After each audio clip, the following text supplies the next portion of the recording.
உங்கள் தங்க நகை விற்று உடனடி பணம் பெற மேக்ஸ் கோல்ட் கால் 044454554545.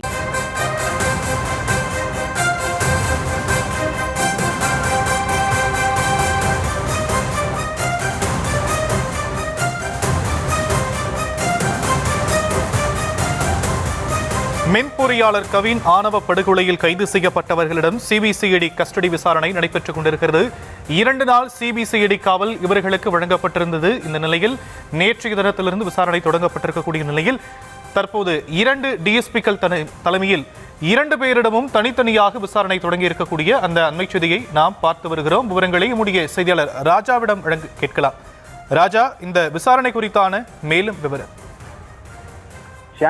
திருநெல்வேலி மென்பொருள் பொறியாளர் கவின் கடந்த 27ஆம் தேதி வெட்டி படுகொலை செய்யப்பட்டார். இந்த சம்பவம் தொடர்பாக அவர் காதலித்ததாக கூறப்படும் பெண்ணின் சகோதரன் சுஜித் மற்றும் அவரது தந்தை உதவி ஆய்வாளர் சரவணன் ஆகியோர் கைது செய்யப்பட்டு சிறையில் அடைக்கப்பட்டனர். சுஜித் மற்றும் மீது தடுப்பு சட்டத்தின் கீழ் நடவடிக்கை எடுக்கப்பட்டுள்ளது. இந்த நிலையில் வழக்கு விசாரணை சிபிசிஐடியிடம் ஒப்படைக்கப்பட்டது.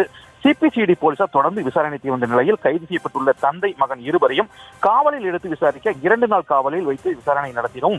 சிபிசிஐடி போலீசாருக்கு அனுமதி வழங்கி நேற்று நீதிபதி ஹேமா உத்தரவு பிறப்பித்துள்ளார். இந்த நிலையில் இந்த வழக்கில் கைது செய்யப்பட்ட சுஜித், சரவணன் ஆகியோர் இருவரிடம் சிபிசி அலுவலகத்தில் தீவிர விசாரணை மேற்கொண்டு வருகின்றனர். சிபிசிஐடி அலுவலகத்தில் துப்பாக்கி ஏந்திய போலீசும் பாதுகாப்பாக போடப்பட்டுள்ளது.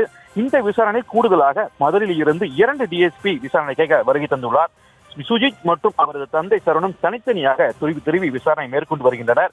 கொலை சம்பவத்திற்கு வேறு யாரும் சதி திட்டம் தீர்த்து கொடுத்தார்களா, முன்கூட்டியே முடிவு செய்யப்பட்ட கொலையா, வேறு யாரும் கொலையில் தொடர்பு இருக்கிறார்களா என்பது குறித்தும் விசாரணையில் ஈடுபட்டு வருகின்றனர். மேலும் சம்பவ இடத்தில் இரவு நேரத்தில் சுஜித் மற்றும் சரவணன் ஆகிய இருவரின் அழைத்து செல்லலாம் என கூறப்படுகிறது.